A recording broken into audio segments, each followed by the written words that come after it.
help. It's not right, is it? And neither is it normal that a Home Secretary who was effectively fired for breaching the ministerial code in fairly egregious terms and then lying about it, that's according to reports that have thus far gone undenied, gets reappointed 6 days later, and then more stories begin to emerge suggesting that she's receiving security lessons from MI5 over what information she can and cannot share and how to avoid security breaches. I mean, am I going soft in my old age, or is that the sort of thing that you should really have clear before you get appointed to one of the highest offices in the land for the second time? And then, and I should mention that these stories are in the Times and the Daily Mail, and there's another one knocking around as well that I will dig out for you shortly. These are not what you would describe as traditionally negative newspapers towards Conservative politicians, particularly the Daily Mail, of course, which in the last month has pirouetted effortlessly from describing Liz Truss as a sort of second coming and her so-called mini budget as one of the finest things ever to happen to British politics in a generation, to recognising the absolute ridiculousness of her premiership and essentially hastening her departure from Downing Street. But they have this headline: Suella was embroiled in probe over leak that raised concerns at MI5. So there are two stories in the right-wing newspapers today that essentially... Well, no, it's not essentially. There are two stories about the Home Secretary in Conservative supporting newspapers today that both have MI5 in the headline. You'll remember it's not long ago that she was telling you some poor soul in a dinghy in Dover might be a security risk to this country. But here you have an actual Home Secretary featuring in at least two stories wherein MI5 is expressing concerns.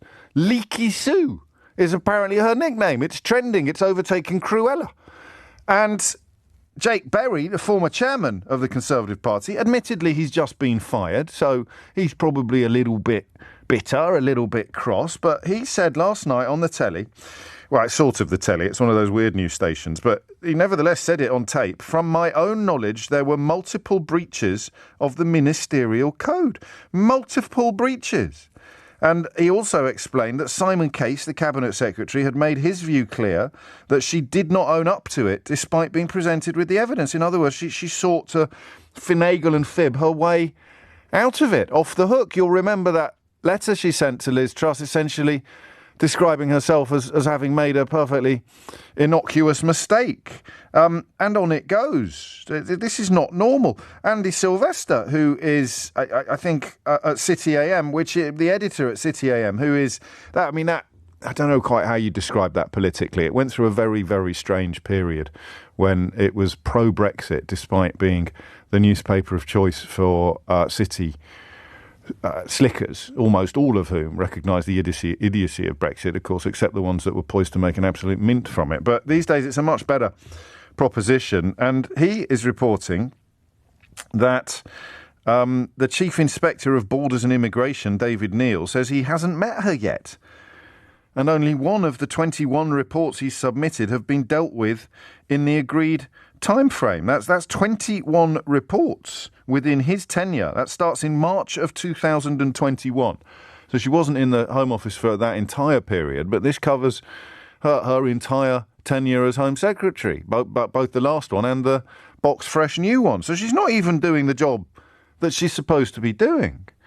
There's three stories for you now, two of which question her security status, her ability to reflect or respect the requirements of the role with regard to leaking, and one of which essentially drives a coach and horses through any claim that she is getting on with other things more important than keeping an eye on what she should and shouldn't be leaking. So here's the thing, okay? 8 minutes after 10 is the time. What I can't ask whether you care or not, but I will just for a moment issue another nod towards footballification, my fairly effective way of explaining why it is that loyalty, political loyalty or tribalism can often give or persuade people to give a free pass to egregious behaviour. This is essentially the thing that Donald Trump said Hillary Clinton should be locked up for, despite the fact, if memory serves, that there was no sort of security service concerns about whatever it was she was up to. And yet it's our Home Secretary. And Rishi Sunak must have known about some of this. We touched yesterday on the Sunday Times report that detailed fairly thoroughly the case that she'd fibbed, the case that she had behaved abominably, egregiously, and then lied about it. That's according to the Sunday Times reports, which, you know, I means I add a reportedly or an allegedly. But yesterday, when Keir Starmer asked Rishi Sunak whether or not officials had expressed concerns, do you remember that point? Have officials expressed concerns about the Home Secretary's conduct? And Rishi Sunak, I mean, he didn't answer any questions at PMQs yesterday. You'd have to turn to the Daily Mail this morning to find a positive account of that bizarre exchange where Keir Starmer asked quite important questions that we would all like to hear the answers to, and Rishi Sunak banged on about Jeremy Corbyn and North London. He categorically didn't deny or indeed answer at all the question about whether or not the security services have expressed concerns about the current Home Secretary. What? So the reason I mentioned 6 or 7 minutes ago that I don't know if there's a phone in here, but I think we should at least try, is because there's no obvious question to ask. You know, if I ask you whether you care, that's just a bit woolly, isn't it? How big a deal is this, is what I asked Theo Usherwood this morning. And we're both of the view that it is a big deal. Questions being asked at the lobby today about whether or not there would have been a sort of ethics inquiry into Suella Braverman that came back with a negative result that Rishi Sunak then elected to ignore, just as Boris Johnson ignored concerns expressed about some of the people he wanted to put into the House of Lords, and indeed the report from his own independent ethics advisor that found Suella Braverman's predecessor in the Home Office, Priti Patel, had been a bully, a conduct that cost an awful lot of taxpayers' money in compensation. So 11 minutes after 10 is the time. I'm not being lazy. I'm not being unprofessional when I struggle to come up with a question. Sometimes when I describe to you why I think a story is really important, a question presents itself that you can then respond to, and we can move into more traditional phone-in territory. So let's just do it then. Suella was embroiled in probe over leak that raised concerns at MI5. MI5 security lessons for leaky Sue. Independent Chief Inspector of Borders and Immigration says he's yet to meet her, and only one of 21 reports he's submitted have been dealt with in the agreed time frame. Caroline Noakes, former Conservative minister, I think definitely a Conservative MP, has told the BBC that there were big questions hanging over the issue and called for a full inquiry. That's a Conservative MP, I stress. Former Tory party chairman Jake Berry said her breaches had been multiple and serious. And then Nadeem Zahawi pops up this morning.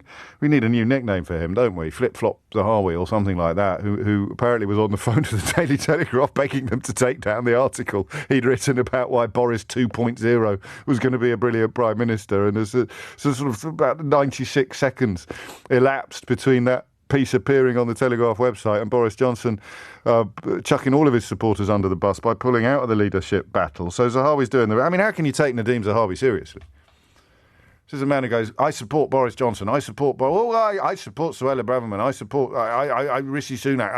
I mean, just ridiculous. These people are like weather vanes. But he's got himself a job as party chairman, and he said that she has... the Prime Minister has looked at this case and decided to give her a second chance. He then starts talking about redemption, which is just weird. In the context of national security, I'm not sure there should be any context of redemption. What are we going to do next? Give a pardon to Burgess, Philby and McLean? So